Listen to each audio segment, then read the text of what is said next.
What's up guys, ngayong araw pala ay magluluto tayo ng tokwa sisig.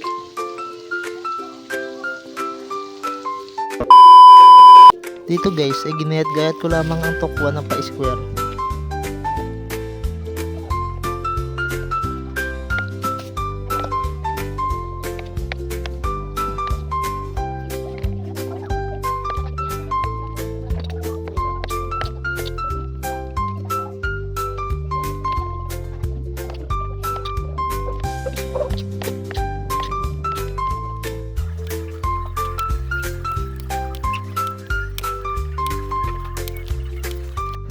Pagkatapos guys, ay nagbuhay na ako dito ng shilin at nagsaplang na ako ng kawali para magpainit ng mantika.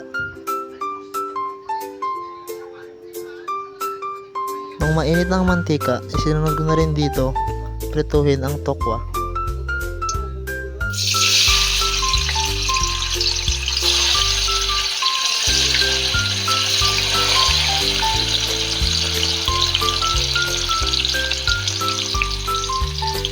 Habang hinihintay kong maluto yung tokwa, nagayat naman ako dito ng sibuyas, siling green, at saka siling pula.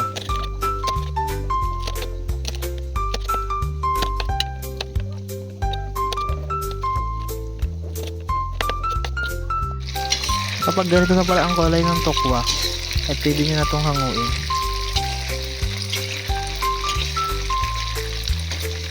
Katapos, nagawa na ako dito ng sauce. Meron ganito mayonnaise, toyo,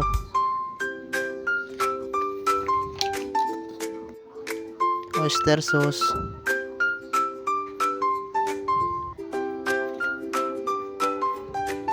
kalamansi, paminta, at saka kaunting asin para pampalasa.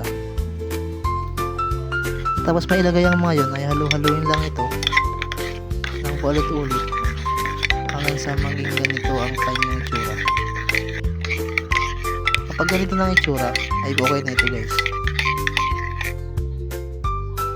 Pagkatapos ay nagisa na ako dito ng sibuyas, siling green at saka siling pula.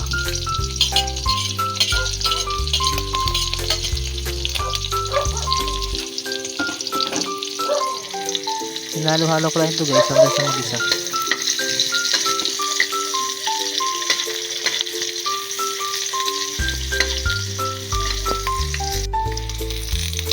Nung okay na, nilagay ko na dito yung sauce na ginawa ko kanina.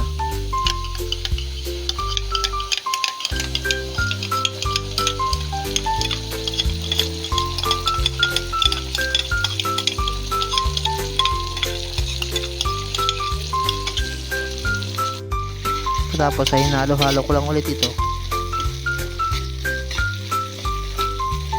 para magalo-halo ang sangkap.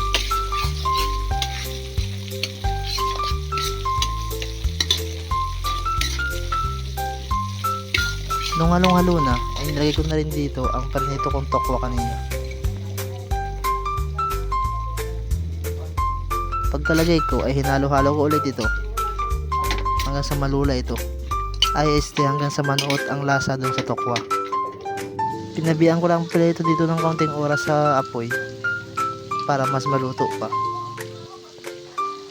After 2,000 years, ito na pala ang finished product niya. Hanggang dito na lang guys, bye bye.